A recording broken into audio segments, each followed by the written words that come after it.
Good evening, good afternoon, and good morning, you fantastic people, wherever you are. Welcome to Chibi Reads Reddit. I'm your host, Chibi99. Today's subreddit is r/relationship advice. So sit back, get cozy, grab a drink, and let's read.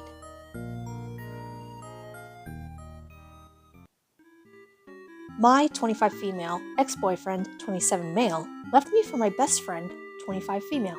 And now they want me to be a part of their wedding party. Any advice?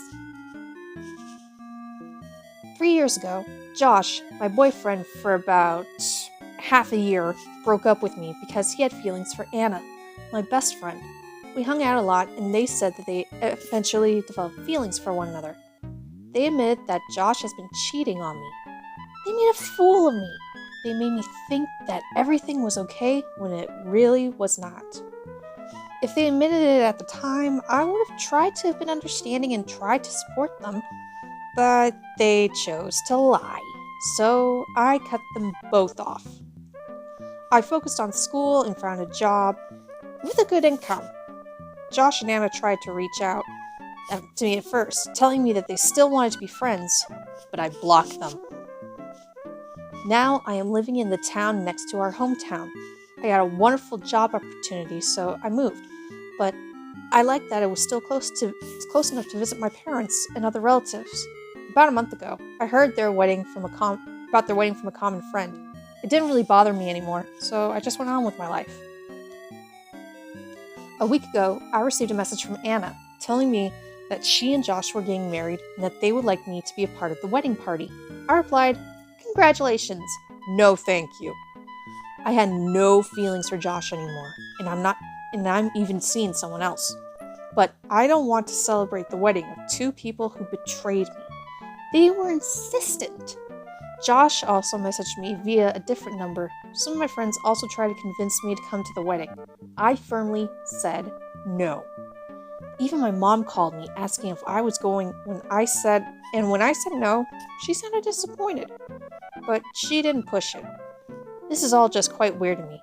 Why would you want your ex-girlfriend / ex-best friend, the girl you cheated on, to be part of your wedding party? The day before yesterday, Anna's parents called me, telling me that they missed me and really hope I could go to the wedding. I firmly said that I would not be going. Her mom berated me, saying that I should let bygones be bygones and that I should be happy for her daughter. I asked her, if I cheated with Anna's boyfriend and then invited her to the wedding, would she convince Anna to go? She had no answer to this, and I hung up.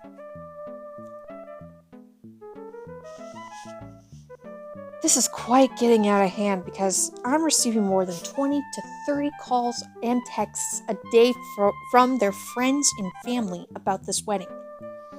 Any advice on how to handle this? Also, any insights on why they want me to go to their wedding? I don't think it's normal, and they're very insistent. Edit.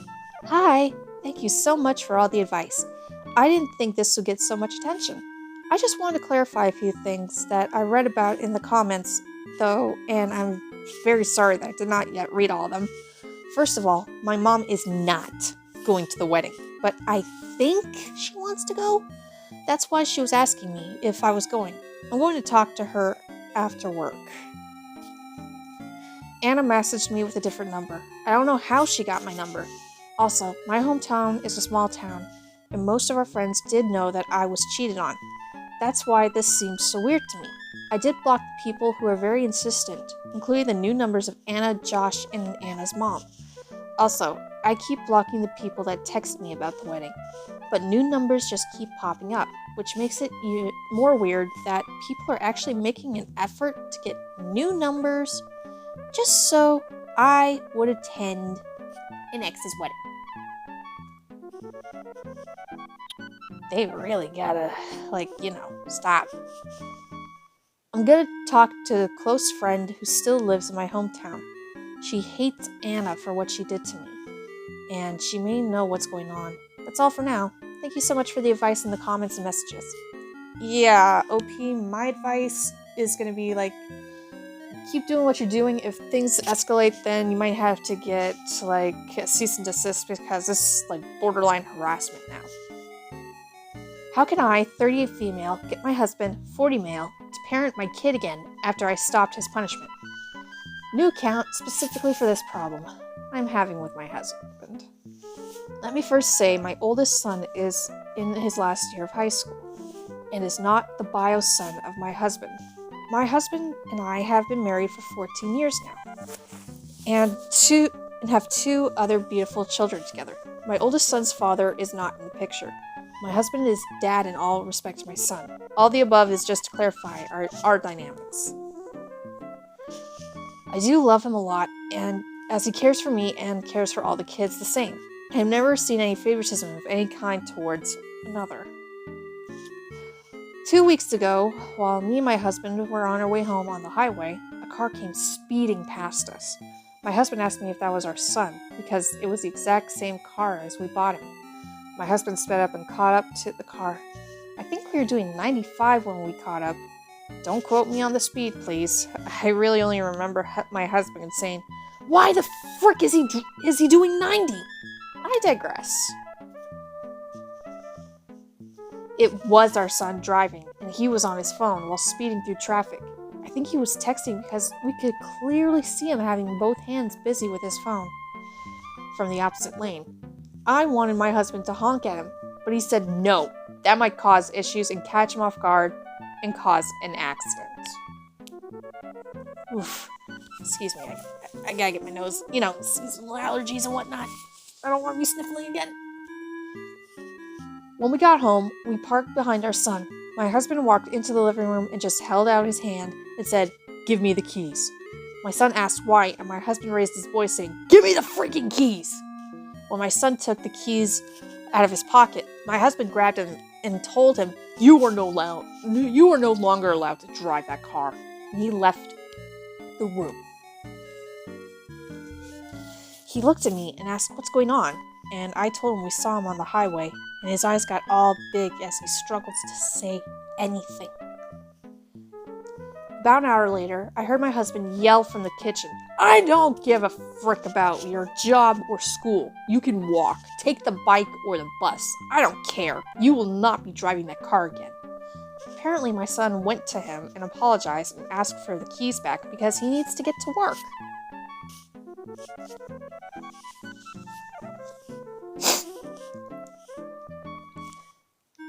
My son came to me about a week ago and asked for the keys because he needed to get to work and it was raining. He apologized to me again and said it won't happen again. I relented and gave him the keys and he went off to work. My husband came home and without saying hello, just asked where the car was. I told him that I gave the keys back to our son so he could get to work. He used the same line on me, saying I told him and you heard me that he isn't allowed to drive it anymore and he couldn't take his bike, the bus, or walked. I told him it was raining out, so I gave him the keys. I told him that he apologized, and he said it would never happen again. My husband cut me off and said, "An apology won't stop an accident, or bring him back from the dead, or bring other people back from the dead." He hasn't learned a thing. I told him I paid half the car too, and it was a gift from us to my son, and I also have a say in what happens to it. He looked at me and said, "Okay, fine. All parental decision will now fall to you. You are the authority on that, so everything is now on your head." Since then, my husband hasn't done a single thing for my son or the other kids regarding discipline. When they ask for something, he just goes, "Go ask your mother." Our kids are having free reign around him, and he just steps over every mess they make. And when I asked him why he didn't stop our youngest from writing on the walls, he just shrugged and walked off. I tried to talk to him and he said, "You got what you asked for. No matter what I do, you seem to be the authority on any decision on our kids, so I just removed the middleman and you can deal with them." And he walked off. What do I do? How can I get him to help parent our kids again? I'm at the end of my rope and the kids aren't really listening to me like they do with him, but he's just allowing them now to do what they want. Edit. Messed up the title. I'm exhausted and can't handle everything alone anymore. Sorry if my post is all over the place. I just need advice. If questions need to be asked, I will answer them in the comments. Title meant to say, Our Kids. OP, your husband is showing major red flags. I mean, he's being super controlling. And now that he thinks that you usurped him, he's gonna just be like, well, too bad. I don't care anymore. They're all your problem. He needs therapy, or you might need to divorce, take the kids, and go. Because I don't know if this is going to escalate, and if it does, I just want you to be okay.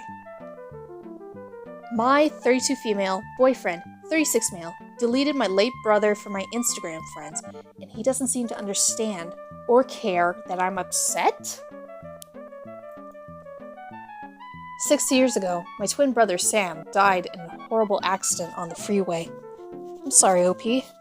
It was one of the biggest accidents in our state. My only comfort is that he died immediately. The police said he most likely had no idea anything was happening around him. Anyway, before he died, Sam was a huge social media user, mostly on Instagram and Snapchat. I never followed him on Snapchat, but I followed him on Instagram. He made thousands of posts about his life, friends, family, music. He was an amazing singer. After he died, I would go to his account and just scan through his account. I mostly watched a few videos he made where he does a dialogue for ESL speakers. He taught English to ESL students for extra money. I'd often pretend that he was speaking to me.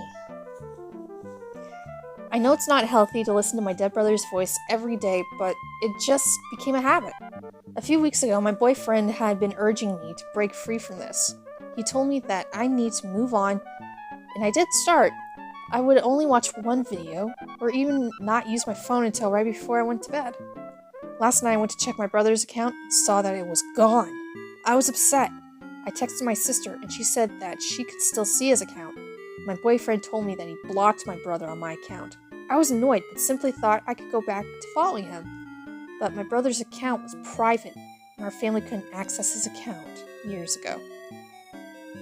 The reasons why he blocked him is because he thought I was in love with my brother, and even accused me of being once intimate with him, my brother.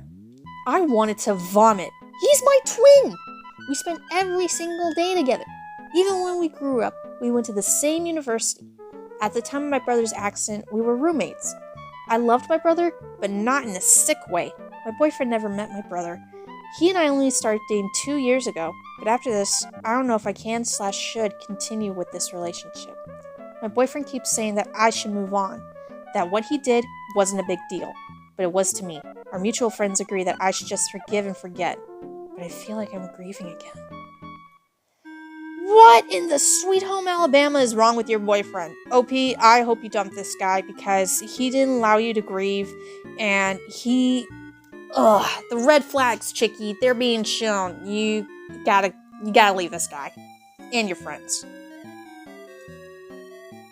My mother, 58 female, won't accept my, 31 female, relationship with my boyfriend, 34 male. How can I make her see she's hurting me? I, 31 female, have been together with my boyfriend, 34 male, for 10 months now. This is the first time I'm in a serious relationship. I've always been close to my mother, 58 female, so I told her after 1 month of dating that I met someone. Unfortunately, she was not happy at all. She was at first angry that I went on dates behind her back, and was afraid that I would be rushed into physical intimacy.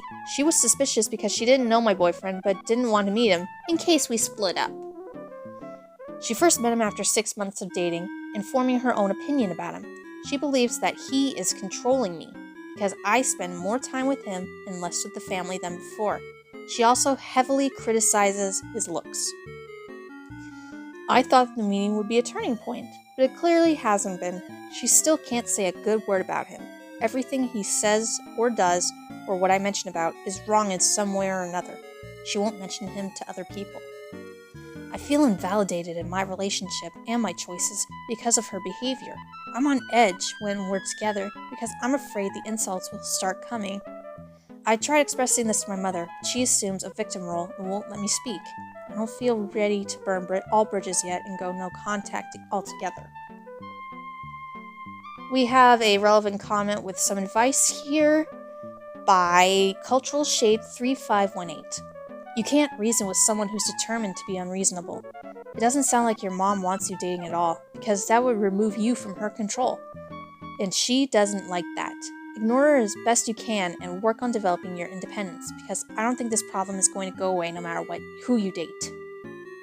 I'll agree with the cultural shape here. OP, your mom just wants to keep you under her thumb and just keep you there. So yeah, I'm gonna agree. It might be smart to go low contact first while you work things out and do more things with your boyfriend. And if worse comes to worse, then you will have to go no contact because your mom will never accept him. I hate when parents do this crap.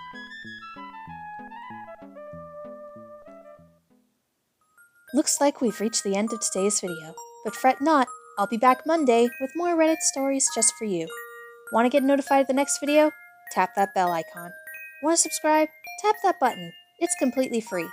Anyways, that's it for today's video. Thank you for watching, and until next time, catch you later, my Chibi Dominators.